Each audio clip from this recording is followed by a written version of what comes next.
দুই মিশনে যখন মেহনত শুরু করলেন, ওই বর্বর গুলো এখন আর বর্বর নাই, পরিচয় পাল্টায় গেছে। বলে আর নতুন পরিচয় বলেন। বলে আমি কি বলবো? নবীকে জিজ্ঞেস করো, আল্লাহকে জিজ্ঞেস করো। নবীকে জিজ্ঞেস করলাম, ইয়া রাসূলুল্লাহ, ওই বর্বরদের নতুন পরিচয় বলেন। আল্লাহর নবী বললেন, খায়রুল কুরুনি করনি। এরা আর বর্বর নাই, এরা এখন মানব ইতিহাসের শ্রেষ্ঠ মানুষ হয়ে গেছে। আল্লাহকে জিজ্ঞেস করলাম, মালিক ওই বর্বরদের নতুন পরিচয় বলেন। আল্লাহ বললেন, সীমাহুম ফি উজুহিহিম মিন আসারিস সুজুদ।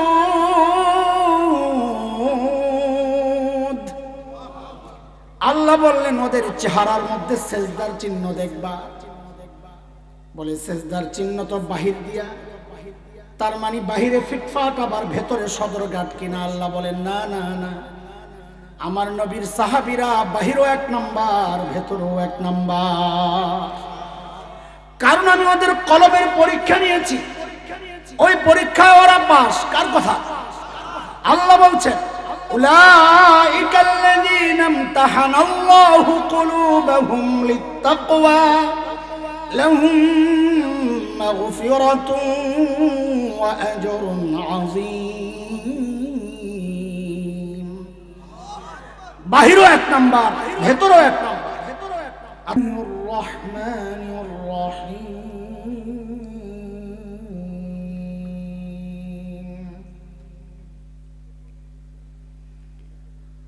وعد الله الذين آمنوا منكم وعملوا الصالحات ليستخلفنهم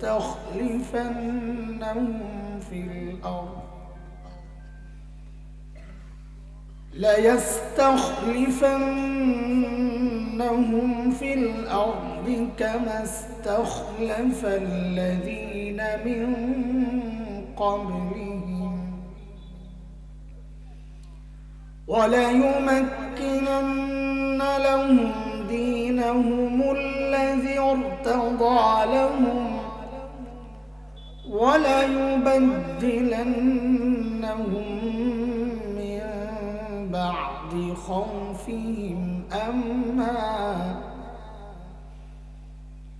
يعبدونني لا يشركون بي شيئا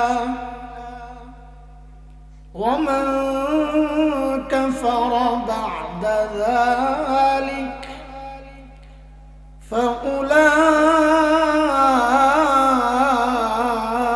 فأولئك هم الفاسقون.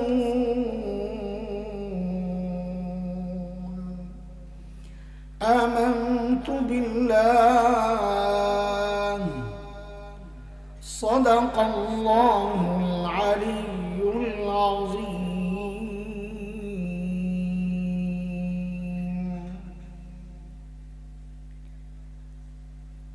হযরত শেখ মোহাম্মদ মুকিম শাহ রহমতুল্লাহ আলাইহি ও তার পরিবার মুসলিম উম্মার মাগফিরাত কামনায় আজকের এই তাফসীরুল কোরআন মাহফিলের এই মুহূর্তের সম্মানিত সভাপতি,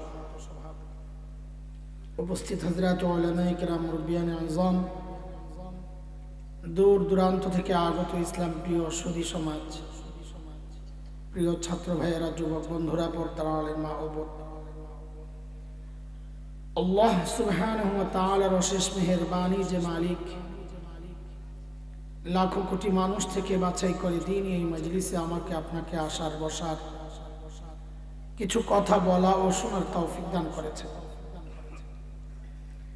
সেই জন্য মহান রবের শুকরিয়া আদায় করি, জবান খুলে প্রাণ খুলে কালিমাতুশ শুকর উচ্চারণ করি, আলহামদুলিল্লাহ।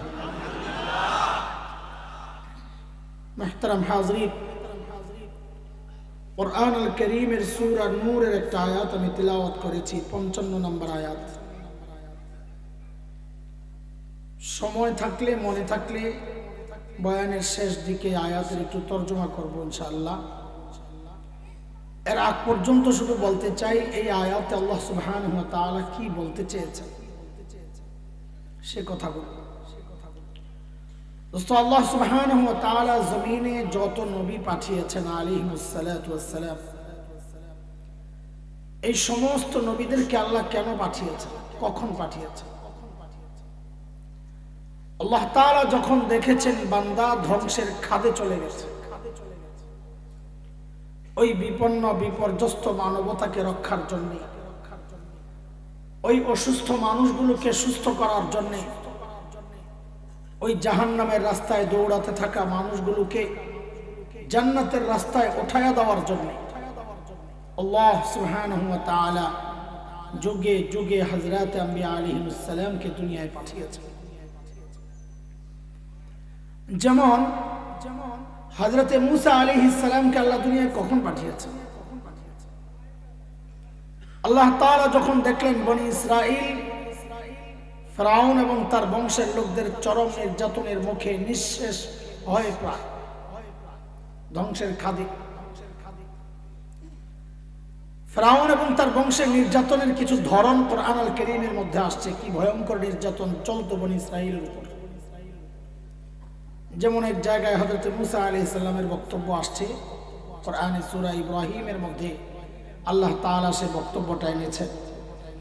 মালিক বলেন, وَإِذْ قَالَ مُوسَى لِقَوْمِهِ اذْكُرُوا نِعْمَةَ اللَّهِ عَلَيْكُمْ إِذْ أَنْجَاكُمْ مِنْ آلِ فِرْعَوْنَ يَسُومُونَكُمْ سُوءَ الْعَذَابِ وَيُذَبِّحُونَ أَبْنَاءَكُمْ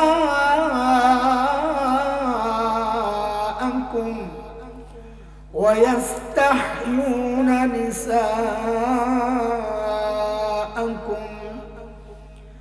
وَفِي ذَلِكُمْ بَلَاءٌ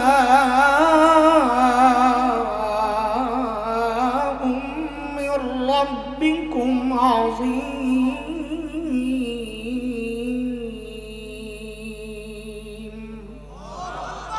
এই আয়াতের মধ্যে আল্লাহ তাআলা দেখাইছেন বনি ইসরাইলের উপর কি নির্যাতন চলত। বড়দের উপর কঠিন থেকে কঠিন নির্যাতন, যত ভারী কাজ ছিল বনি ইসরাইলকে দিয়ে ফিরআউন করাইতো। ছোটদেরকে মেয়েদেরকে ছেড়ে দিত, মুফাসসিরিন কেরাম লেখেন ছেড়ে দিত মানে বড় হওয়ার সুযোগ দিত যেন পরবর্তীতে ভোগ করা যায়, কাজ করানো যায়। ছোট্ট শিশু ছেলে যে জন্ম নিত, ছেলে তাকে ফিরআউন সাথে সাথে জবেহ করে হত্যা করত। কেন? স্বপ্ন দেখছে বনি ইসরাইল এক ছেলে আসবে যে তার ক্ষমতা ধ্বংসের কারণ হবে। নিজের ক্ষমতা হারানোর ভয়ে ফিরআউন ওই ছোট্ট শিশুকে হত্যা করে। একটু বুঝে শুনে কথা বলেন।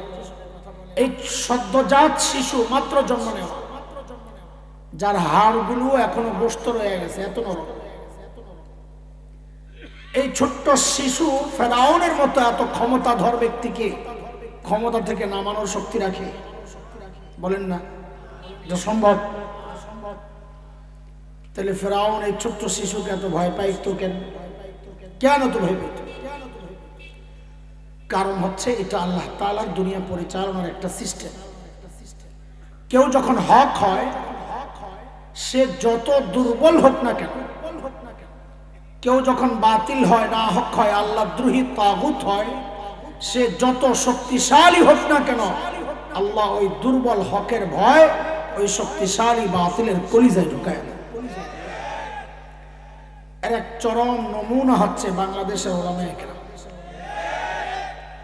দুনিয়ার বহু জায়গা দেখার সুযোগ আল্লাহ করে দিয়েছে। আমার উপলব্ধি হচ্ছে দুনিয়ার সবচাইতে নিরীহ প্রাণীর নাম হচ্ছে বাংলাদেশের আলেমরা। আহারে শাইখুল ইসলাম আল্লামা আহমদ শফি নওয়ারাল্লাহু মারকাদাহ, মানুষটা হুইল চেয়ারেও সোজা হয়ে বসতে পারতেন না, ঝুঁকে যায়, কাত হয়ে যায়। আল্লামা হাফিজ জুনায়েদ বাবনগরী রাহিমাহুল্লাহ, মানুষের দাঁড়াতে পারতেন না, পা কাজ করে না, অথচ তাদের ভয়ে গোটা দুনিয়া অস্থির। আচ্ছা, তারা তো চলে গেছেন। এখন যে আপনাদের আশেপাশে যে সমস্ত কাঠমোল্লারা আছে, আমার ডাইনে বামে আছে দুই সাইডে, আচ্ছা বলেন তো এদের পকেট চেক করলে কি পাওয়া যাবে? বোমা, বোমা, পিস্তল, কি পাওয়া যাবে? একটা মিসওয়াক আর একটা, আর কি আছে আমাদের বুঝি? মিসওয়াক কাটতেছে। আমার মতো ছাত্র হইলে সাথে একটা কলম, কানা হইলে সাথে একটা চশমা, এই বুঝি। তাইলে এত ভয় কেন এই মৌলবীদের? কারণ ওই একটাই, ঘোরার কথা। এই মৌলবী যে হক, দুর্বল হওয়া সত্ত্বেও আল্লাহ শক্তিশালী বাতিলের কলিজায় মৌলবীর ভয় ঢুকায় আছে। আল্লাহর সিস্টেম এটা। ওই সময় আল্লাহ তাআলা নবী মুসা আলাইহিস সালামকে দুনিয়ায় পাঠিয়েছেন বনি ইসরাইলকে রক্ষা করার জন্য। এতটুকু কথা বুঝেছেন আপনারা? আচ্ছা ভাই, আমি দুর্বল মানুষ, উড়া ধুরা 4-6 পিটানোর প্লেয়ার নামি। বক্তা বলতে যা বুঝায় এর আগামাতা ঘোরার ডিম কিচ্ছু না। আমি মাদ্রাসার শিক্ষক, এটা আমার আসল পরিচয়। ছাত্র যেভাবে পড়াই বয়ান ওইভাবেই করি, একটু একটু করে বুঝে বুঝে আগান, যেন এখান থেকে কিছু একটা নিতে পারে। ঠিক আছে না ইনশাআল্লাহ? মজা না লাগলেও চুপচাপ বসে থাকেন। আইসা বসতেন, এখন কই যাবে? বসে থাকেন চুপচাপ। বাইরে ঠান্ডা, এনে লাইগা লাইগা বসতেন, একটু ঠান্ডা কম লাগবে। আমাদের খুরশিদ কাসিম সাহেব, আরে কি মজার মানুষ, আমরা কাকু ডাকি দুষ্টামি করে, বড় ভাই আইবি ভাই। এরপর আমাদের স্নেহের মাওলানা রাফি আছেন মুফতি, আপনাকে পুরান মানুষ। তারা আসার আগ পর্যন্ত জায়গাটা একটু গরম হোক, এরপর আপনারা আরামে বসে বসে বয়ান শুনবেন। ঠিক আছে না ইনশাআল্লাহ? আমাকে দুইটা কথার জবাব দেন। সর্বশ্রেষ্ঠ রসুলকে,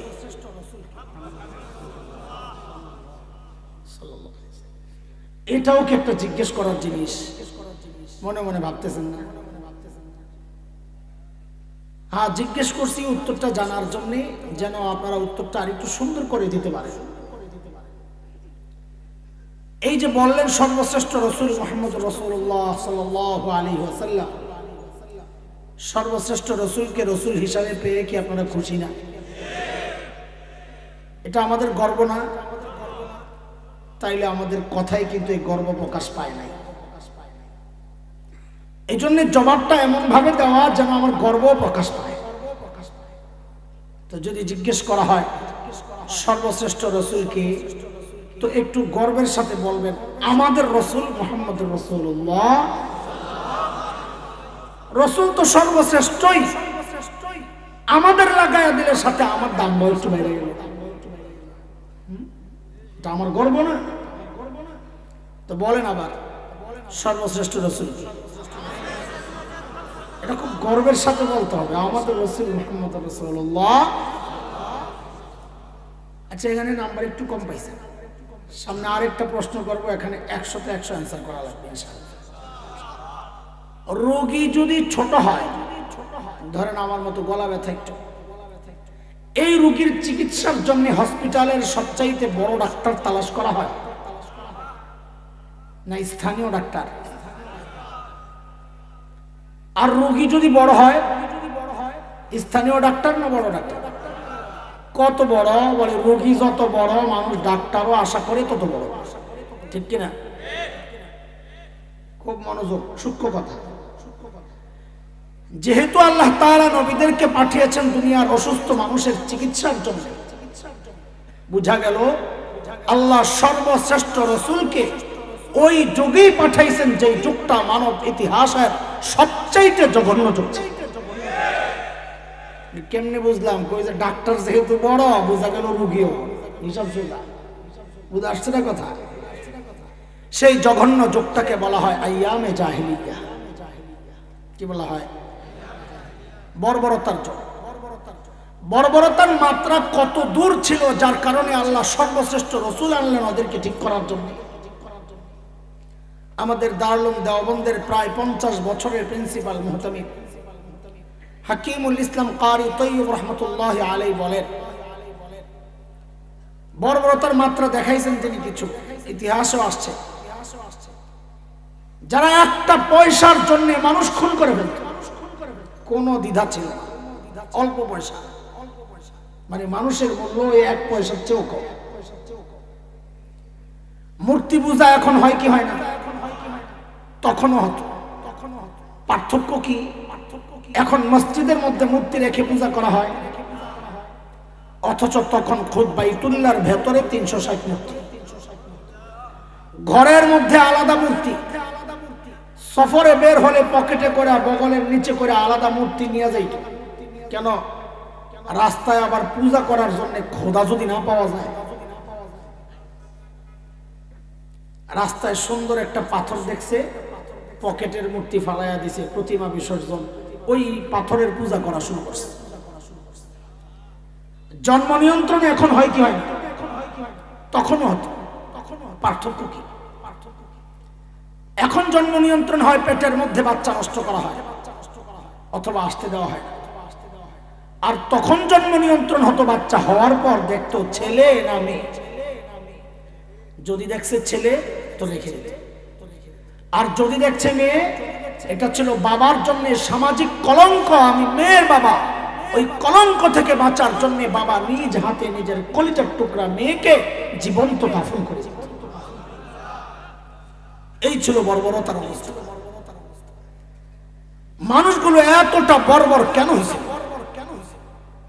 হাকিমুল ইসলাম কারি তৈয়ব রহমতুল্লাহ আলাই বলেন, এতটা খারাপ হওয়ার পেছনের মৌলিক কারণ ছিল দুইটা। বলেন তো, কথা বলেন, কয়টা? দুইটা। কি সেটা? এক নম্বর ছিল জাহালত, অজ্ঞতা, মূর্খতা। লেখাপড়া নাই তো মানুষ এতটা খারাপ হবে, এটা ছিল এক নম্বর সমস্যা। দুই নম্বর ছিল চারিত্রিক অধঃপতন। লেখাপড়া আছে কিন্তু চরিত্র খারাপ, তাও মানুষ অপরাধ করে।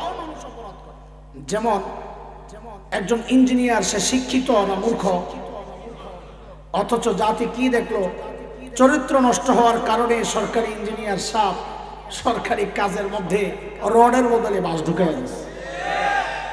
একজন ডাক্তার শিক্ষিত না মূর্খ, অথচ করোনার সময় জাতি কি দেখলো? সাবরিনাদের মতো অসাধু ব্যবসায়ী ডাক্তাররা মানুষকে টিকা না দিয়েই করোনার সার্টিফিকেট বিক্রি করে। চরিত্র নষ্ট হইলে লেখাপড়া থাকলেও মানুষ অপরাধ করে। আর আরবদের ওই মানুষগুলোর মধ্যে না ছিল লেখাপড়া, না ছিল চরিত্র, দুইটাই ছিল না। এই কারণে মানুষগুলো এতটা বর্বর আর খারাপ হয়ে গেছে। সমস্যা কয়টা জানো? বলেন সবাই। সমস্যা দুইটা। আল্লাহ সুবহানাহু ওয়া তাআলা এই দুই সমস্যাকে মোকাবেলার জন্য সর্বশ্রেষ্ঠ রাসূলকে দুইটা দায়িত্ব দিয়ে দুনিয়ায় পাঠাইছে। সমস্যা কয়টা? মিশন কয়টা? আল্লাহর হাবিব নবুয়ত পেয়ে ঘোষণা দিলেন, ইন্নামা বুইস্তু মুআল্লিমা বুইস্তু লিউতাম্মিমা মাকারিমাল আখলাক। নবী ঘোষণা দিলেন, আল্লাহ আমাকে শিক্ষক বানায়া দুনিয়ায় পাঠাইছেন। কি বানায়? আমার নবী কি ছিলেন? সবাই সবাই সবাই আমার নবী কি ছিলেন? সবাই বলেন। এটা একটা মৌলিক পয়েন্ট, তো এই জন্য মুখস্থ করাই দিয়েছে। বলেন আমার নবী কি ছিলেন? হ্যাঁ, আমার নবী উম্মি নবী ছিলেন। অনেকে উম্মির অর্থ না বোঝার কারণে বলে উম্মি মানে জাহেল আর মূর্খ। নাউযুবিল্লাহ। আমার নবী কেবল শিক্ষিত ছিলেন না, সব শিক্ষিত মানুষের শিক্ষক ছিলেন। উম্মি মানে আমার নবী কারো কাছে পড়েন নাই, আমার নবীকে স্বয়ং আল্লাহ পড়াইছেন। দুই নম্বর নবী বলেন, আল্লাহ আমাকে সর্বোচ্চ উন্নত চরিত্র মাধুর্য দিয়ে দুনিয়ায় পাঠিয়েছেন। কেন? যেন আমি ওই বর্বর আরবদের পেছনে মেহনত করে করে ওদেরকে সেরা মানুষ বানাতে পারি। আচ্ছা, আবারও পেছনে যাই। বলেন আমার নবী কি ছিলেন জানো? সবাই বলেন। এই পর্যন্ত থামেন। সামনে কথা শোনেন। আমি কিছু কথা এখন বলবো ইনশাআল্লাহ। এখানে আলেম ওলামা কমই মনে হচ্ছে, ভালো হয়েছে আমাদের জন্য। এই কথাগুলো আপনাদেরই বেশি দরকার। এই কথাগুলো বাহ্যিকভাবে মনে হতে পারে আপনাকে খাটো করতেছে, তুচ্ছ তাচ্ছিল্য করতেছে, ছোট করতেছে। আল্লাহ সাক্ষী, এই জন্য বলছি আমি কথাগুলো বলবো আপনাদের হৃদয়ে আফসোসের আগুন লাগানোর জন্য।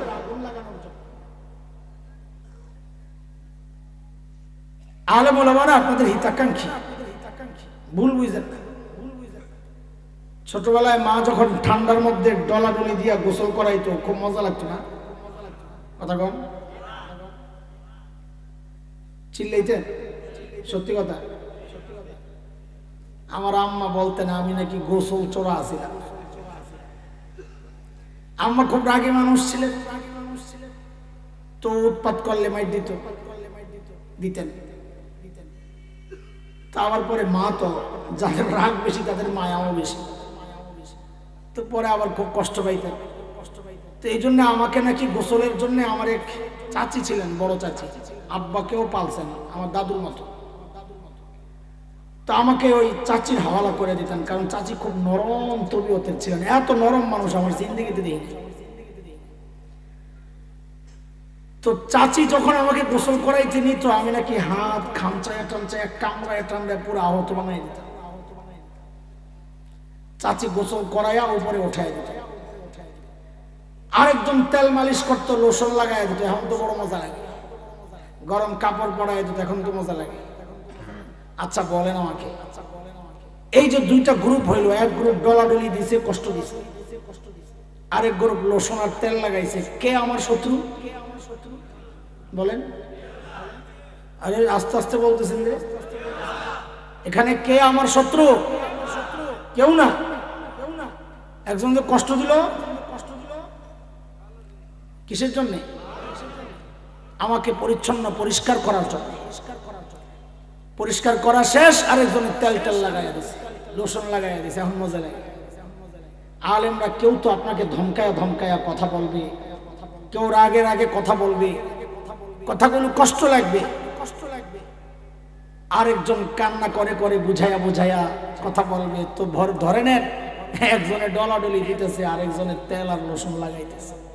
কেউ আপনার শত্রু না, সবাই আপনাদেরকে ভালোবেসেই কথাগুলো বলে। আরে ভাই কি ঠেকা বসছে আমার চিল্লাইয়া চিল্লাইয়া কথা বলা?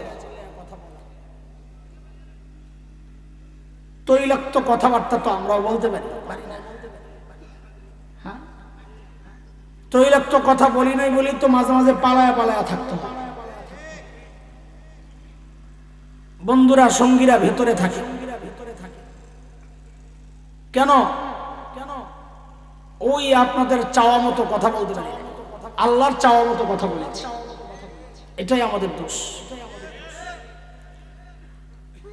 তো নিজের জানের উপর রিস্ক নিয়ে এই কথাগুলো বলার উদ্দেশ্য কি?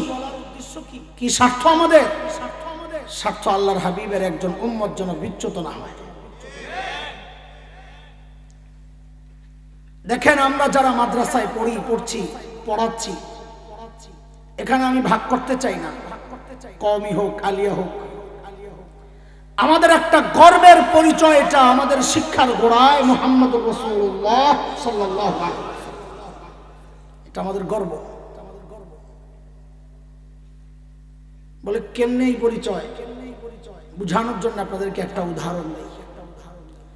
ধরেন আমরা বুখারী শরীফ পড়েছি, এখানে অনেক আছেন বুখারী পড়ছেন, পড়াচ্ছেন, ছাত্রও থাকতে পারে। ইন্নামাল আমালু বিন্নিয়াত, প্রথম হাদিস। এই হাদিস আমি ঢাকার ফরিদাবাদ মাদ্রাসায় পড়েছি। আমার উস্তাদ মুহতারাম শেখুল হাদিস আল্লামা আব্দুল হাফিজ রহমতুল্লাহ আলাইহি। দেওবন্দ মাদ্রাসায় পড়েছি, আমার উস্তাদ মুহতারাম শেখুল হাদিস আল্লামা নাসির খান রহমতুল্লাহ আলাইহি। আমার এই দুই উস্তাদের উস্তাদ একজন, মানে আমার দাদা উস্তাদ একজন, শেখুল আরব ওয়াল আজম হযরত হুসাইন আহমদ মাদানী নওয়ারাল্লাহু মারকাদাহ। তার উস্তাদ ছিলেন শেখুল হিন্দ মাহমুদ হাসান দেওবন্দি রহমতুল্লাহ আলাইহি। তার ওস্তাদ ছিলেন ব্রিটিশ বিরোধী আন্দোলনের অন্যতম সিপাহ সালার, মুজাহিদ মিল্লাত, দারুল দেওবন্দের প্রতিষ্ঠাতা, কাসিমুল উলুম আল খায়রাত, ইমাম কাসিম নানতুবি রহমতুল্লাহ আলাইহি। তার ওস্তাদ ছিলেন শাহ আব্দুল গনি মুজাদ্দিদ দেহলভী রহমতুল্লাহ আলাইহি। তার ওস্তাদ ছিলেন শাহ মুহাম্মদ ইসহাক আদ-দেহলভী রহমতুল্লাহ আলাইহি। তার ওস্তাদ ছিলেন শাহ আব্দুল আজিজ মুহাদ্দিস দেহলভী রহমতুল্লাহ আলাইহি। তার ওস্তাদ ছিলেন শাহ ওয়ালিউল্লাহ মুহাদ্দিস দেহলভী রহমতুল্লাহ আলাইহি। তার ওস্তাদ ছিলেন আবু তাহের আল মাদানী রহমতুল্লাহ আলাইহি। তার ওস্তাদ ছিলেন ইব্রাহিম কুর্দি রহমতুল্লাহ আলাইহি। তার ওস্তাদ ছিলেন আহমদ আল কুশাশি রহমতুল্লাহ আলাইহি। তার ওস্তাদ ছিলেন আহমদ আল নাশাবি রহমতুল্লাহ আলাইহি। তার ওস্তাদ ছিলেন জাইনুদ্দিন আল মিসরি রহমতুল্লাহ আলাইহি। তার ওস্তাদ ছিলেন মুহাম্মদ আর রমানি রহমতুল্লাহ আলাইহি।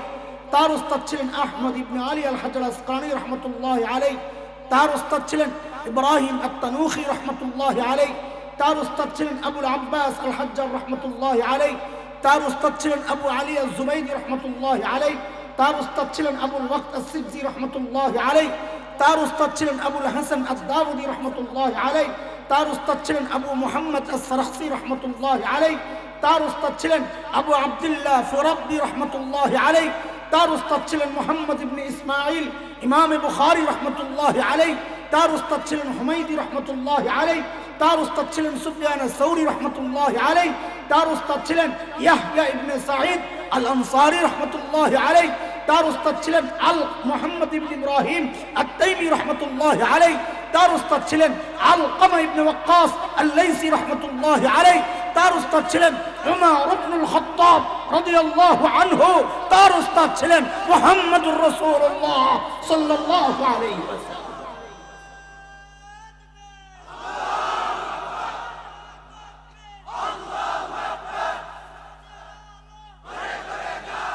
মুহতারাম হাজরিন, এটা আমাদের গর্বের পরিচয়, আমাদের শিক্ষার গোড়ায় মুহাম্মদুর রাসূলুল্লাহ সাল্লাল্লাহু আলাইহি ওয়াসাল্লাম।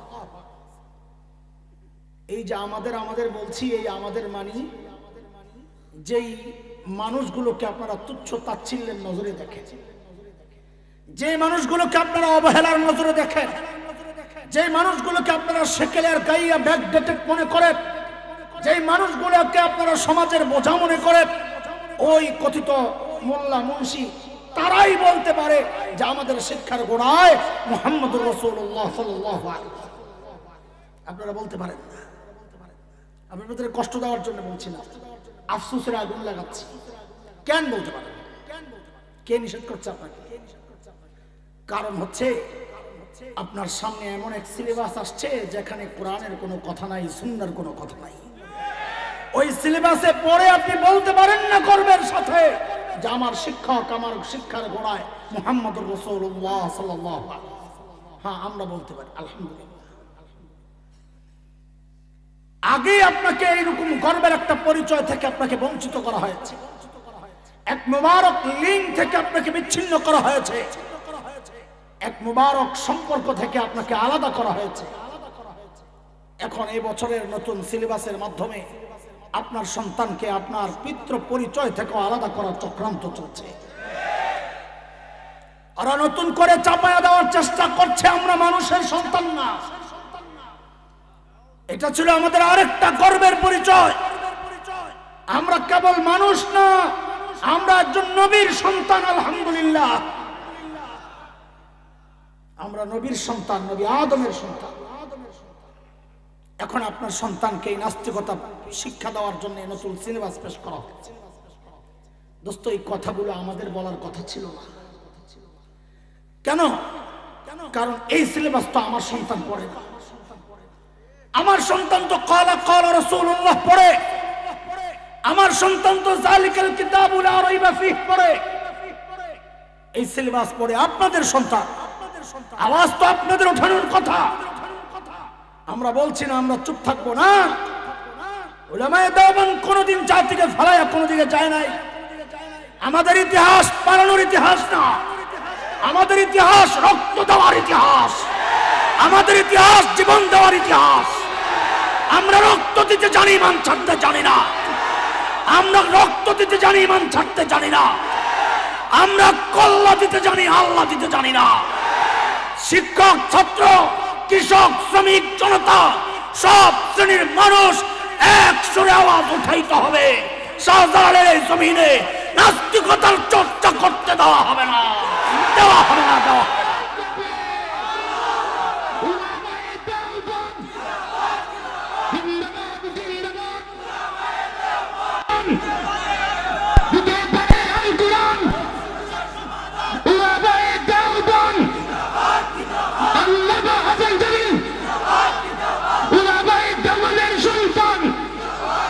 দোস্ত, এটা কোন রাজনীতির কথা না। আপনি নৌকায় ভোট দেন, কালিমা পড়েন নাই? কথা বলেন। আপনি ধানের শীষে ভোট দেন, কালিমা পড়েন নাই? লাঙ্গলে দেন, কালিমা পড়েন নাই? মার্কা যার যার, কালিমা সবার।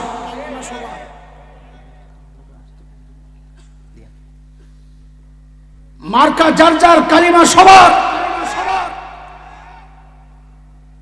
এটা কাউকে ক্ষমতায় ওঠানোর কথা না, কাউকে নামানোর কথা না। এটা আমার ইমানের কথা, এটা আমার আকীদা বিশ্বাসের কথা, এটা আমার চেতনার কথা। আমাদের ডালা কাটা হয় আমরা সহ্য করি, পাতা ছেঁড়া হয় সহ্য করি, কিন্তু যদি গোড়ায় কুঠারাঘাত করা হয়, মুসলমান এই জায়গায় কোনো চুপ থাকার সুযোগ নাই। সম্মিলিতভাবে প্রতিরোধ করতে হবে, প্রতিরোধ করতে হবে। আছেন তো ইনশাআল্লাহ? আছেন তো ইনশাআল্লাহ? আল্লাহ আপনাদেরকে কবুল করে। আচ্ছা, কথা ছোট্ট করে ফেলি। আমাদের খুবই ভালোবাসার স্নেহের ছোট ভাই, সন্তান তুল্য ছোট ভাই মাওলানা মুফতি রাফি বিন মনির খুব শিগগির চলে আসবেন ইনশাআল্লাহ। তো এই জন্য আমি কথা ছোট্ট করি, যেহেতু অনেক আছেন আমাদের। আজকে আপনাদের জন্য কপাল খুলছে, আজকে আপনার একজনের পর একজন আসছেন মাশাআল্লাহ। তো এই জন্য আমি বয়ানকে ছোট্ট করতেছি। চলুন আপনাদেরকে একটা সুতায় গাইথা দিই বয়ানটা। আচ্ছা ঠিক আছে। যাইতে যাইতে যদি ছোট্ট একটা ভান্ডারের মধ্যে বেশি জিনিস ঢুকানো যায় তা আপনার সমস্যা। আমি তো যাইতে ঢুকাই দিতেছি, অসুবিধা নেই। কথা তো কমাইতেছি না, ছোট করতেছি। এতক্ষণ যা বলেছি, সামনে যা বলেছি, সবগুলো মিলাইয়া মোট 6 কথার বয়ান আজকে। বলেন কয় কথা? সবাই মুখস্থ করে দেখেন। আমার এখান থেকে কিছু নেওয়া লাগবে, এটা মাথায় রাখেন। এখানে পয়সা ফাও চলে যাবে না, আমি এর পক্ষে না। কিছু নিতে হবে, কিছু হইল নিয়ে যাইতে হবে। আমাদের জন্য বড় দুর্ভাগ্য যে আমরা এখান থেকে কিছু নিতে পারি না। আর নিবেন কি? আমি কিছু দিলে না নিবেন? আমি দেই আজান, তবে আজান কিনি। আমি দেই গজল, তবে গজল কিনিবেন খামাখা। এটা আমাদের দুর্ভাগ্য, এই দায় আমাদের। বলেন টোটাল কয় কথার বয়ান? সাহাবীদেরকে নিয়ে 3 কথা, আমার মতো জাহেলদেরকে নিয়ে 3 কথা। আমি যা বলি আমার সাথে সাথে বলবেন। সাহাবীদেরকে নিয়ে কয় কথা? তো বলেন 3 কথা। বলেন ওরা ছিল কি? বলেন সবাই বলেন, ওরা ছিল কি? সবাই বললে তো আওয়াজটা এমন হওয়ার কথা। আপনি লাইটটা বন্ধ করে দেন। এখন এই যুগ আছে, লাইট জ্বালায় ভিডিও করতে হবে। বলেন বলেন, ওরা ছিল কি? হইল কি? কয় কথা হইল? বলেন আবার, ওরা ছিল কি? হইল কি?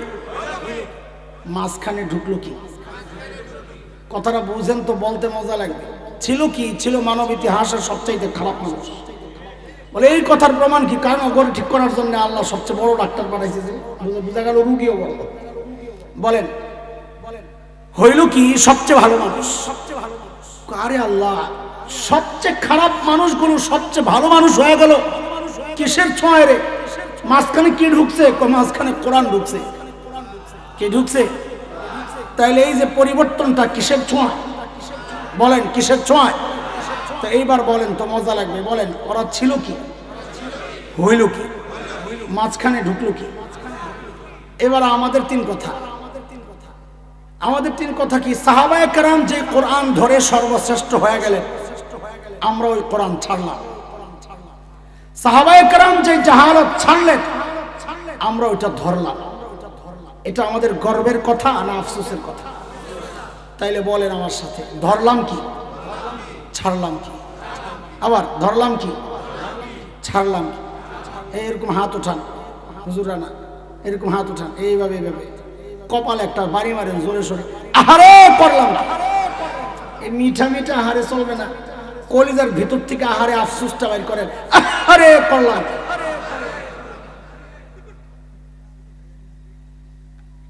বুঝে আসছে কথা? কয় কথা গেল? সাহাবীদেরকে নিয়ে কয় কথা? ওরা ছিল কি, হইল কি? মাঝখানে আমরা ধরলাম কি? বলেন না, ছাড়লাম কি? আরে করলাম কি? তাড়াতাড়ি বড় বুড়ে গেলে বাড়ি যাওয়া যাবো, ভুলা যাবে না।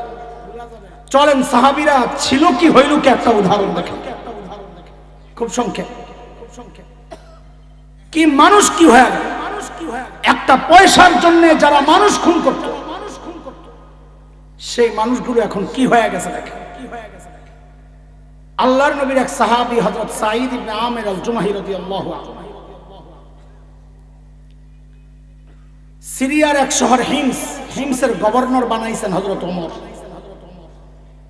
হিমস ধনী এলাকা, কাজী এলাকার ধনী যেহেতু গভর্নরও কি হওয়ার কথা? কথা বলেন জোরে কোন? দেখেন মানুষগুলো ছিল কি হইল কি, খেয়াল করেন। হিমস থেকে এক জামাত আসছে হযরত ওমরের সাথে সাক্ষাৎ করার জন্য। হযরত ওমর কথাবার্তা বলার পর বললেন, হিমসের গরিবদের একটা লিস্ট দাও, আমি বাইতুল মাল থেকে ওদের জন্য কিছু বরাদ্দ দিয়ে দিই, রাষ্ট্রীয় কোষাগার থেকে। তো হিমসের লোকেরা সুযোগ পাইয়া লিস্ট একটা করছে বড় লম্বা, ফুকারা ও হিমসের গরিবদের লিস্ট হযরত ওমরের কাছে দিয়েছে। সাইয়েদনা ওমর লিস্টের দিকে নজর বুলাই অবাক হয়ে তাকায় আছেন। কেন? দেখেন কি লিস্টের শুরুর দিকেই হিমসের গভর্নর সাঈদ ইবনে আমির আল জুমাহি। মানুষগুলো ছিল কি হইল কি, খেয়াল করেন। সাইয়েদনা ওমর জানতে চাইলেন, আমি এরকম ফকির এরকম কি ব্যাপার, তোমাদের গভর্নর বুঝি গরিব মানুষ? হিমসের লোকেরা জবাব দিলেন, বালা আমিরুনা আফকারুনা, আমাদের গভর্নর শুধু গরিব না, হিমসের মধ্যে সবচাইতে গরিব। হযরত ওমর তো অবাক, কয় কিটা?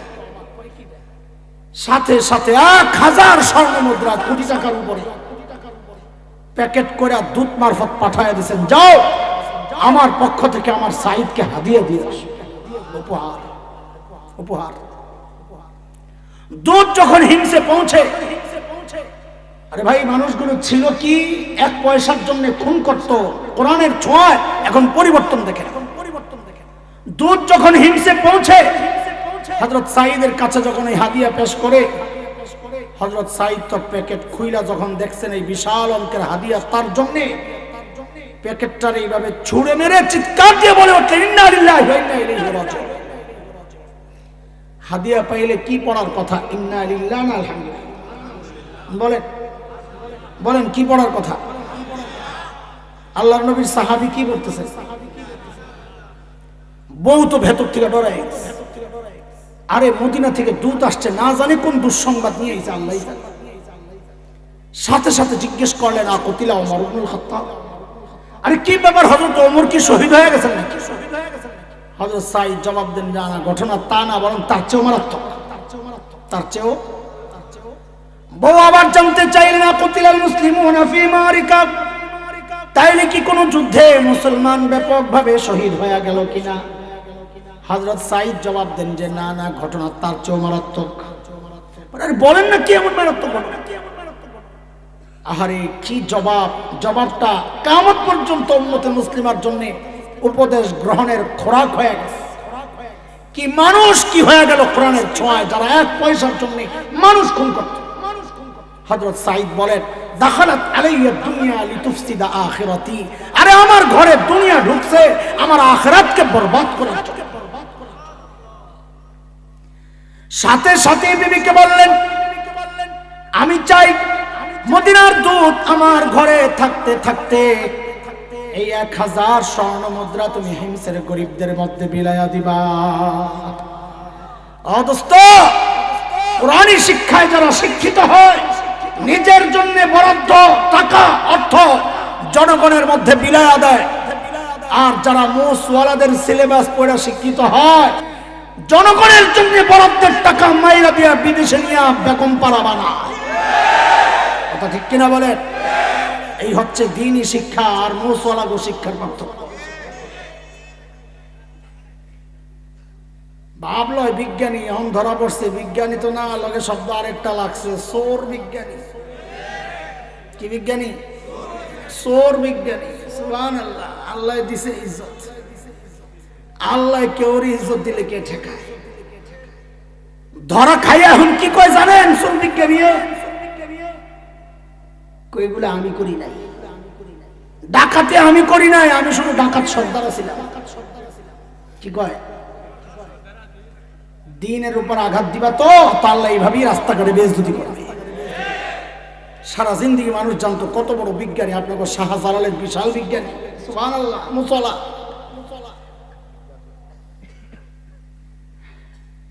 এর থিওরি অনুযায়ী আমি একটা অপেক্ষায় আছি। এত কইছে মানুষ আগে বানর আছে, তো বানর তো আস্তে আস্তে মানুষ হয়ে যায়। আমি একটা অপেক্ষায় আছি, কবে খবর শুনুন যে চিড়িয়াখানার বান্দর একটা হঠাৎ সোজা হইয়া দাঁড়ায় আই এম জাফর ইকবাল। আমি অপেক্ষায় আছি খালি কবে এই এক দৃশ্য দেখুন, আল্লাহ যদি দেয়।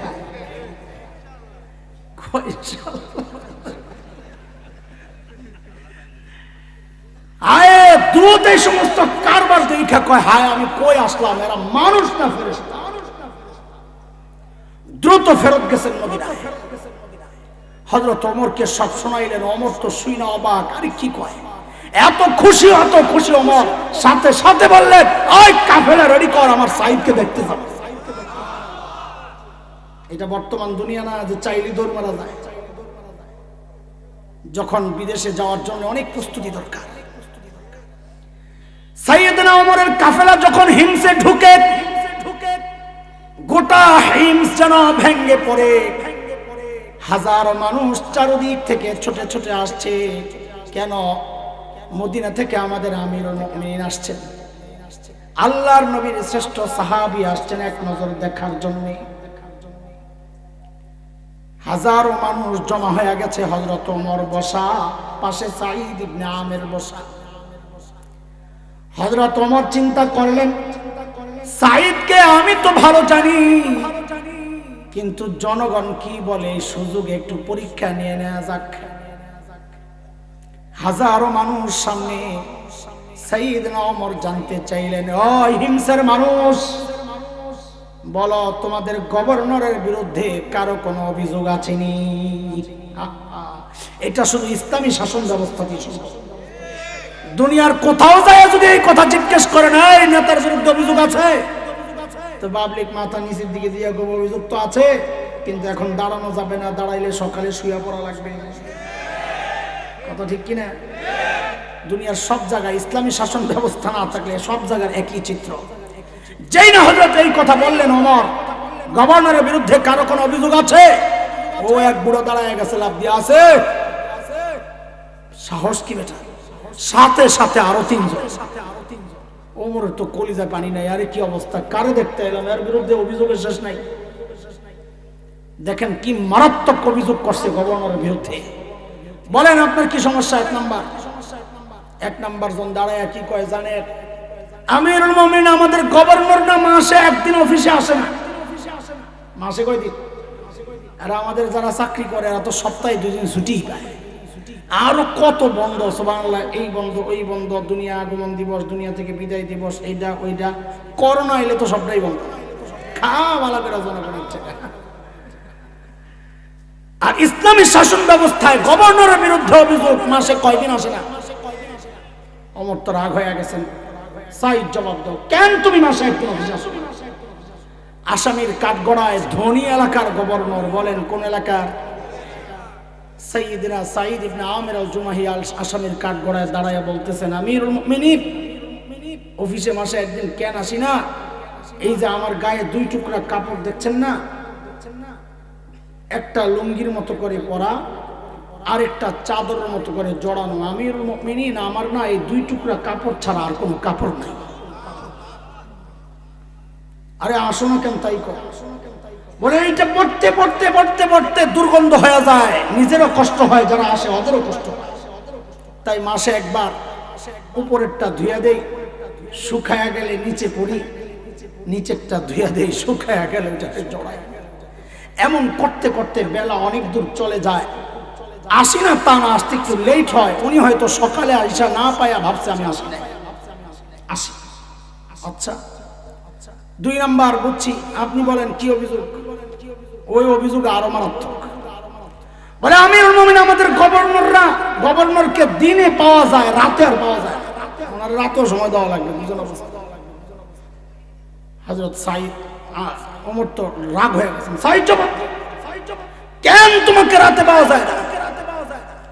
আসামির কাঠগড়া আল্লাহ নবীর সাহাবী হযরত সাঈদ ইবনে আমির আল জুমাহি কাচুমাচু, আমিরুল মুমিনিন, এটা তো বলার মতো কথা না, একান্ত আমার ব্যাপার ছিল, প্রকাশ করতে চাই নাই, এখন তো না করেও পারছি না। আমিরুল মুমিনিন, কাসামতু হায়াতি বাইনা রাব্বি ওয়া বাইনা ইবাদি। আমিরুল মুমিনিন, আমি আমার জীবনটারে 2টা ভাগ করেছি। এক ভাগ রাতটা আমি আমার মালিককে সময় দেই, আরেক ভাগ দিনটা মালিকের বান্দাদেরকে সময় দেই। আরে কি মানুষ কি হয়ে গেল, যারা সফরে বের হলেও সাথে করে মূর্তি লয়ে যাইত, আর এখন কোরআনের ছোঁয়ায় এরা রাতটা মালিকের জন্য বরাদ্দ করছে, আর দিনটাও তো মালিকেরই, মালিকের বান্দাদের খিদমত তো মালিকেরই কাজ। আমরা তো ব্যস্ত মানুষ, মালিককে টাইম দেওয়ার সময় আমাদের হাতে নাই। কত ব্যস্ততা আমাদের, অথচ খাওয়া দাওয়া ঘুম থেকে নিয়ে কোনো কাজ কিন্তু বন্ধ নাই ব্যস্ততার কারণে। এই হায়াতের একটা ভাগ কিন্তু ফেসবুক ঠিকই পায়, এই হায়াতের একটা ভাগ কিন্তু ইউটিউব ঠিকই পায়, এই হায়াতের একটা ভাগ কিন্তু খেলোয়াড়, গায়ক গায়িকা, নায়ক নায়িকা, আমার সমাজ, পরিবার, সন্তান, এমনকি আমার নেতাও পায় না, কেবল আমার মা। মালিককে টাইম দেওয়ার সময় আমাদের হাতে নাই, আমরা ব্যস্ত মানুষ। এরে জালিম, আমি আর তুমি ছাড়া দুনিয়ার সব মালিককে টাইম দেয়। ওই একটা গাছের দিকে তাকায় দেখো, কি মনে হয় গাছটা বুঝি এমনি দাঁড়ায় আছে? না না না না, ওই গাছটাও দাঁড়ায় দাঁড়ায় মালিকের তাসবিহ পড়ে। যে কুকুরটাকে নিকৃষ্ট প্রাণী মনে করে তাড়ায় দাও, ওই কুকুরটা ওর উপর হালতে মালিকের তাসবিহ পড়ে। যেই পোকামাকড় গুলো রে পায়ে ধরে আমি আর তুমি মেরে ফেলি রে ভাই, ওই পোকামাকড় গুলো সেজদার হালতে মালিকের তাসবিহ পড়ে। পড়ি না কেবল আমি আর তুমি, আমাদের হাতে সময় নাই। সময় বন্ধু একদিন আসবে, কিন্তু করার থাকবে না কিচ্ছু। সেদিন চিৎকার করে করে কানবো আর বলবো, ইয়া লাইতানি কদ্দামতু লিহায়াতি। আহারে, সময় মতো যদি একটু পুঁজি বানায় আসতো। এই জন্য বলি রে যুবক, পুঁজি বানাও, পুঁজি পুঁজি বাবা, পুঁজি বানান, পুঁজি বানান। মালিকের সামনে কি নিয়ে দাঁড়াবেন, পুঁজি তো বানান। বুঝানোর জন্য ছোট্ট একটা পুঁজির ঘটনা শোনায়া ফেলি, ছোট্ট কথা। কয়েক মাস আগে আমার মাদ্রাসার এক শিক্ষক, খুব মনোযোগ দিয়ে শুনবে যুবক ভাইরা তোরা, আমার মাদ্রাসার এক শিক্ষক আমার ডাক দিয়ে অফিসের মধ্যে বলে, ভাই আপনার একটা ভিডিও দেখাই। তার মোবাইলের মধ্যে একটা ভিডিও, কোন এক আরব দেশে টেলিভিশনের প্রোগ্রাম, একজন একটা ছোট্ট বাচ্চার সাক্ষাৎকার নিচ্ছে, প্রশ্ন করতেছে, উত্তর দেয়। বাচ্চাটা অন্ধ, অন্ধ অন্ধ মানে চোখ একদম ডাবা, ভিতরের দিকে ঢুকা, চামড়া লেপটানো, আরবিতে বলে মাকফুফুলাই। 13-14 বছর হবে বয়স বাচ্চাটা। তো উপস্থাপক বাচ্চাটাকে জিজ্ঞেস করতেছে, আচ্ছা তোমার যে চোখের নিয়ামতটা নাই, তুমি কি এই নিয়ামত আল্লাহর কাছে ফেরত চাও যে আল্লাহ আমাকে এই নিয়ামতটা ফেরত দাও? বাচ্চাটা না ভাবলেশীন জবাব দিয়ে দিল, না আমি এই নিয়ামত ফেরত চাই না, আমি এই নিয়ামত ফেরত চাই না। আমি তো অবাক হয়ে তাকাই, আরে বলে কি, বোকা নাকি? তো ভাবলাম আরে বয়স কম তো, ম্যাচুরিটি আসে নাই, এই চোখের নিয়ামতের কি দাম এখনো বুঝে উঠতে পারে নাই, এই জন্য হয়তো বলছে না আমি চাই না। তা আমি তো ভিডিও দেখে অবাক হয়েছি, কিন্তু যিনি সামনাসামনি বসা তিনি তো আরো বেশি অবাক হওয়ার কথা, তাই না? তিনি খুব অবাক বিস্ময়ে জিজ্ঞেস করলেন, লিমাযা, আরে কেন তুমি এই নিয়ামত ফেরত চাও না, এটা কেমন কথা? আহারে বাচ্চাটার জবাবটা শুই না বুঝছি বোকা তো দেখি ও না, বোকা তো আমি। এই ছোট্ট বাচ্চার কি পবিত্র চিন্তা, সুবহানাল্লাহ, কি পুঁজিও বানাইছে, দেখেন কি পুঁজিও বানাইছে। বলে আমি এই নিয়ামত ফেরত চাই না। বলে কেন চাও না? বলে হাসরের মাঠে যখন বিচার শুরু হয়ে যাবে, যখন আমার সিরিয়াল আসবে, দেখেন ছোট্ট পিচ্চির কি সিরিয়াল, কিন্তু ওর চিন্তায় কি ঢুকছে দেখেন। যখন আমার সিরিয়াল আসবে তখন যেন আমি আমার মালিকের সামনে নত জানু হইয়া বৈশা বলতে পারি, এই জন্য চাই না। কেন? যেন আমি বলতে পারি ও আমার মালিক, ও আমার মালিক, দুনিয়ায় তো তুমি আমার এই নিয়ামতটা দাও নাই মালিক, ওগো মালিক, এই উসিলায় কি আজকে আমার আযাবটা একটু কমায় দেওয়া যায় না মালিক? আমি কাঁদতেছিলাম, ঠিক উল্টা চিন্তা করে আমি সাথে সাথে জবাবটা শুই না, সাথে সাথে কান্না করে। উপস্থাপক যে সেও কান্না করা শুরু করেছে, আমি কাঁদতেছিলাম ঠিক উল্টা চিন্তা। কি সেটা? যাহারে অত একটা পুঁজি বানাইছে যে আমার চোখ দাও নাই তুমি, আর পরিবর্তে আমার আযাবটা একটু কমানো যায় না? আমারে যদি আমার মালিক ঠিক উল্টা প্রশ্নটা করেন, যখন আমার পালা আসবে হিসাব দেওয়া, আমি যখন আমার মালিকের সামনে যাব, তখন আমার মালিক যদি আমাকে জিজ্ঞেস করেন, এরে হাসান জামিল, তোরে তো এই চোখের নিয়ামতটা দিছিলাম, তুই তো ভোগ করছস, এখন আযাবটা একটু বাড়া দিই, আমি কিছু, তোকে তো এই জবানের নিয়ামত দিছিলাম, তুই তো ভোগ করছস, এখন আযাবটা একটু বাড়ায় দেই, তো আমি কি জবাব? এর যুবক তুমি কি জবাব দিবে? বাবা আপনি কি জবাব দিবেন? কি পুঁজি বানাইছেন মালিকের সামনে পেশ করার জন্য? আরে দাঁড়ানোর ভয় তো আমাদের নাই করি যায়, অথচ জান্নাতের সুসংবাদ পাওয়া আম্মা জান আয়েশা রাদিয়াল্লাহু আনহা কাঁদতেন কাঁদতেন আর বলতেন, ইয়া লাইতানি কুনতু নাসিয়াম মানসিয়া, আয় আমি যদি নিঃশেষ হয়ে যাইতাম, আমি যদি নাই হয়ে যাইতাম, এখন আমি আমার মালিকের সামনে কেমনে দাঁড়াতাম? বাবা আবু বকর তো আরো অস্থির হয়ে যাইতেন, একা একা দূরে নির্জনে চলে যেতেন আবু বকর, নিজেকে ধিক্কার দিয়ে দিয়া কাঁদতেন আর বলতেন, ইবনা আবি কুহাফা, এরে আবু কুহাফার বেটা তুই মানুষ কেন হইলি রে? আরে তুই মানুষ কেন হইলি? এখন হিসাব কেমনে দিবি? জিব্বাটারে ধইরা টাইনা ধরতেন আবু বকর, বলতেন সব সমস্যার মূল এটা। গাছের পাতার দিকে তাকায়া কাঁদতেন আর বলতেন, ইয়া লাইতানি কুনতু ওয়ারাকা মিনাশ শাজারা তুদাত তুকাল, হায় আমি মানুষ না হয়ে যদি গাছের পাতা হইতাম তো জীবজন্তু আমার চাবায়া চাবায়া খায়া ফেলতো, আমার আর হিসাব দেওয়া লাগতো। আরে কারা এরা জান্নাতের সুসংবাদ পাবে? এমন চিন্তা তো হওয়ার কথা, এমন পেরেশান তো হওয়ার কথা আমার মতো জালিমের, অথচ আমি তো বটে অধিকাংশের চেহারার দিকে তাকাইলে মনে হয় না মানুষটার আখিরাতের কোনো ভয় আছে, কোনো চিন্তা আছে। কেন রে ভাই, কেন? কোন পুঁজির ভরসায় এমন নিশ্চিন্ত জীবন যাপন করছি? কোন পুঁজির ভরসায়? হ্যাঁ, আরে আম্মা জান তো গ্যারান্টি পেয়েছে, আমাকে আপনাকে কে গ্যারান্টি দিল যে আমাদের মৃত্যুর যন্ত্রণা হবে না? আবু বকর তো গ্যারান্টি পাওয়া, আমাকে আপনাকে কে গ্যারান্টি দিল যে আমাদের কবরের আযাব হবে না? কে গ্যারান্টি? কোন পুঁজির ভরসায় ভাবে নিশ্চিন্ত জীবন যাপন করছি বলেন? পুঁজি তো আছে, পুঁজি যে নাই তা তো না, পুঁজি তো আছে, আছে গুনার গুনাহ, গুনার গুনাহ। চুল পাইকা সাদা হয়ে গেছে, এখনো গুনাহ চাপতে পারে। দাড়ি পাইকা সাদা হয়ে গেছে, এখনো গুনাহ চাপতে পারে। কবে ছাড়বা? মালিক যেন আমাকে আপনাকে ডেকে ডেকে বলছেন সূরা হাদীদের মধ্যে, আলাম ইয়ানিনিল্লাযীনা আমানু আন তাখশা কুলুবুহুম লিযিকরিল্লাহ। ওরে ইমানদার, আল্লাহর ভয়ে তোর অন্তরটা কেঁপে ওঠার সময় কি হয় নাই? যুবক, তুই ভাবিস না আল্লাহ তোর চুল পাকা পর্যন্ত সময় দিবেন, দাড়ি পাকা পর্যন্ত সময় দিবেন। না রে ভাই, না না না, না রে বাপ, না না। কত বাবাকে দেখলাম সন্তানের লাশ কাঁদি নিয়ে যায়। আরে কার কখন ডাক চলে আসে, কার কখন ডাক চলে আসে কে জানে? এই মজলিসে এমন কেউ থাকতে পারে যার মৃত্যুর পরোয়ানা তার ঘরের দুয়ারে, যার কাফনের কাপড় তো দোকানে, সে বসে আছে, এখানে খবর নাই। আরে কার নাফরমানি করি একটু চিন্তা তো করি। হ্যাঁ, কার নাফরমানি করছি? ওই মালিকের, যিনি আমাকে তোমাকে এত ভালোবাসে।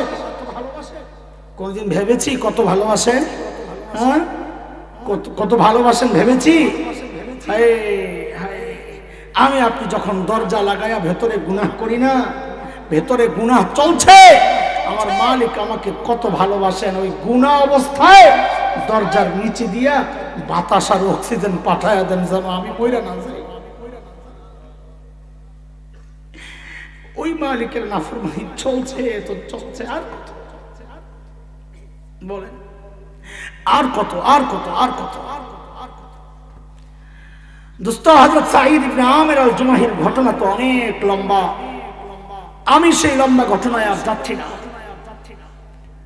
শুধু এইটুকু বোঝানোর জন্য যতটুকু দরকার ছিল ঘটনার আমি নিয়ে নিয়েছি, যে মানুষগুলো ছিল কি, হইল কি, মনে আছে তো কথা? যেই মানুষগুলো ছিল মানব ইতিহাসের সবচাইতে বর্বর, সেই মানুষগুলো কোরআনের ছোঁয়ায় হয়ে গেল এখন সবচাইতে ভালো মানুষ। সেই কোরআন আল্লাহ তাআলা আসমানে উঠায় আনিছেন, তাই না? কথা বলেন আমার সাথে, তাড়াতাড়ি কথা বলেন, চলে যাবে। সেই কোরআন আল্লাহ তাআলা আসমানে উঠায় আনিছে, বলেন আছে আগের মতোই? তো যেই কোরআন বর্বর আরবকে শ্রেষ্ঠ মানুষ বানাইয়া দিছে, ওই কোরআন আমাদেরকে শ্রেষ্ঠ মানুষ বানাতে পারেন না, বানাতে পারে না। কথা বলেন। আমি দুইটা প্রশ্ন করব, বুঝে উত্তর দিয়ে। এতক্ষণ যা বললাম বুঝেছেন যে কোরআন মানুষকে সর্বশ্রেষ্ঠ মানুষ বানায়? এটা বুঝেছেন? এটা কে কে স্বীকার করেন দেখি? কোরআন সর্বশ্রেষ্ঠ মানুষ বানায়, এই কথা কে কে স্বীকার করেন? মাশাআল্লাহ, হাত নামান। আরেকটা প্রশ্ন, আপনারা আপনাদের সন্তানকে সর্বশ্রেষ্ঠ মানুষ বানাতে চান? কে কে চান দেখি? আল্লাহু আকবার, মাশাআল্লাহ, হাত নামান। এই যে দুইটা জায়গায় হাত উঠাইছে, আমি নিশ্চিত করে বলতে পারি এর যে কোনো একটাই আপনারা মিথ্যা বলেছেন, সত্য বলেন নাই। আপনারা মনে মনে ভাবছেন আপনি কি গায়েব জানেন। আমিও ওই একই সমাজের একই আলো বাতাসে বেড়ে ওঠা মানুষ, আমি তো আপনাদেরকে চিনি, সেই জন্য বলছি মিথ্যা বলেছেন। কেন মিথ্যা বলেছেন একটু লেখেন। আপনি বলেছেন আপনি আপনার সন্তানকে সর্বশ্রেষ্ঠ মানুষ বানাতে চান, বলেন নাই? বলছেন। আপনি এটাও বলেছেন যে কোরআন সর্বশ্রেষ্ঠ মানুষ বানায়, বলেন নাই? তাহলে আমার এখন প্রশ্ন আপনাদের কাছে, সন্তানকে যদি সর্বশ্রেষ্ঠ মানুষ বানাতে চান আর নিজেই বলেছেন বানায় কোরআন, তাহলে সর্বশ্রেষ্ঠ মানুষ বানানোর জন্য আপনার তো কোরআনের প্রতিষ্ঠান মাদ্রাসায় সন্তানকে পাঠানোর কথা ছিল, না পাঠাইয়া আপনি সন্তানকে সর্বশ্রেষ্ঠ মানুষ বানাতে পাঠালেন কোথায়? বলেন বলেন। স্কুলে বলার দরকার নাই, বলেন আপনি মিথ্যা বলেছেন না সত্য বলেছেন? এই যে মিথ্যা, এই যে কাজটা করছেন, এটা আফসোসের কথা না গর্বের কথা? বলেন। এই যে কোরআন ছাড়ছেন, জাহালাতের জিন্দেগি গ্রহণ করেছেন, দিন শরিয়া সন্তানকে পরিবারকে শিখান নাই, এটা আফসোসের কথা না গর্বের কথা? গর্ব তো করছে না, আমার ছেলে অমুক, আমার ছেলে অমুক, doctor, engineer, America, Canada, London থেকে। এই বাপরে বাপ, এই ছেলেই হাসরের মাঠে আপনার গলায় পাড়া দিবে, গলায়, বুকে পাড়া দিবে, বুকে। রব্বানা আরিনাল লাযাইনি আদাল্লানা মিনাল জিন্নি ওয়াল ইনস নাজআলহুমা তাহতা আকদামিনা। আল্লাহ পাও দিয়ে পাড়াইতে চাই, দেখায়া দেন কারা আমাকে পথভ্রষ্ট করছে। রব্বানা ইন্না আতানা সাদাতানা ওয়া কুবারানা ফাআদাল্লুনা আস-সাবিলা রব্বানা আতিহিম দি'ফাইন মিনাল আযাব ওয়ালআনহুম লা'নান কাবীরা। আল্লাহ আমার বাবা মা, আমার মুরব্বী আমাকে দিন শেখানোর কথা ছিল, শেখায় নাই, বরং বদ্দিনই শিখাইছে। এই দুই অপরাধের কারণে আমি তাদের ডবল শাস্তি চাই। যে সন্তানকে নিয়ে গর্ব করছে, একদিন ওই সন্তান আল্লাহর আদালতে আপনাকে আসামির কাঠগড়ায় যখন দাঁড় করায় দিবে, তখন আর গর্ব না, তখন শুধু আফসোসই করা লাগবে। সেজন্য বলছি, ধরলাম কি, ভুলে গেছে? ধরলাম কি, ছাড়লাম কি, এরপরে আরে ভুলে গেছে। কয় কথা? 6 কথার বয়ান শোনায় দেন। বয়ান আবার আমি ছেড়ে দিচ্ছি। বলেন সাহাবায়ে কেরাম সম্পর্কে কয় কথা? 3 কথা। বলেন ওরা ছিল কি, হইল কি, মাঝখানে কি ঢুকছে? হ্যাঁ, আমরা ধরলাম কি, ছাড়লাম কি। আরে এই 6 কথার বয়ান প্যাকেট বুঝেন। 5টা অঙ্গীকার দিয়ে দেন, আমি যাইয়া, আমাকে 5টা অঙ্গীকার দেন ইনশাআল্লাহ। বলেন আমরা শুদ্ধ কোরআন শিখবো সবাই সবাই ইনশাআল্লাহ। দেখেন আগেরকার দিনে পড়ছেন, অনেক ভুল আছে, এগুলো এখন যারা ভালো আলেম হাফেজ তাদেরকে শোনায়া পরীক্ষা করে নিয়েন যে আমার পড়াটা শুদ্ধ কিনা, নাহলে তো আপনার নামাজই হবে না। অজু ছাড়া নামাজ হয় কেন? অজু ফরজ, তো শুদ্ধ তিলাওয়াতও ফরজ। তো বলেন 1 নাম্বার শুদ্ধ তিলাওয়াত শিখবো। বলেন শুদ্ধ তিলাওয়াত। 2 নাম্বার কোরআন পড়বো। সবাই বলতেছেন না? কোরআন। 3 নাম্বার কোরআন মানবো ইনশাআল্লাহ। কয়টা গেল? 1 নাম্বার শুদ্ধ কোরআন শিখবো, কোরআন পড়বো, কোরআন মানবো। 4 কোরআন ওয়ালাদেরকে ভালোবাসবো। কোরআন ওয়ালা কে? কে? আলিম ওলামা। নিজের দলের কারণে আলেমের সাথে লড়াই লাগাইয়া দিব না, নেতার কারণে আলেমকে গালি দিব না। মনে থাকবে ইনশাআল্লাহ, শেষ হয়ে যাবে। 5 নাম্বার কোরআনী প্রতিষ্ঠান মাদ্রাসার পাশে দাঁড়াবো। নিজে পড়তে পারি নাই, সন্তানকে পড়াতে পারি নাই, আরেকজনের সন্তান পড়ছে, আমি সাপোর্ট দিই, তো ইনশাআল্লাহ তার পড়ার সওয়াব আমার আমলনামায় ঢুকতে থাকবে ইনশাআল্লাহ তাআলা। এই 5টা অঙ্গীকার পুরা করবো না ইনশাআল্লাহ। আল্লাহ তাআলা কবুল করেন। যারা এই সুন্দর আয়োজন করে আমাদেরকে কিছু কথা বলার সুযোগ করে দিয়েছেন, সম্মানিত করেছেন, আল্লাহ তাআলা তাদেরকেও দুনিয়া আখিরাতে সম্মানিত করেন। আল্লাহ তাআলা তাদের এই চেষ্টা, শ্রম, অর্থ, খরচ, ফিকির সব কিছুকে নাজাতের ওসিলা বানায় দেন। আমিন। ওয়া আখিরু দাওয়ানা আলহামদুলিল্লাহি রাব্বিল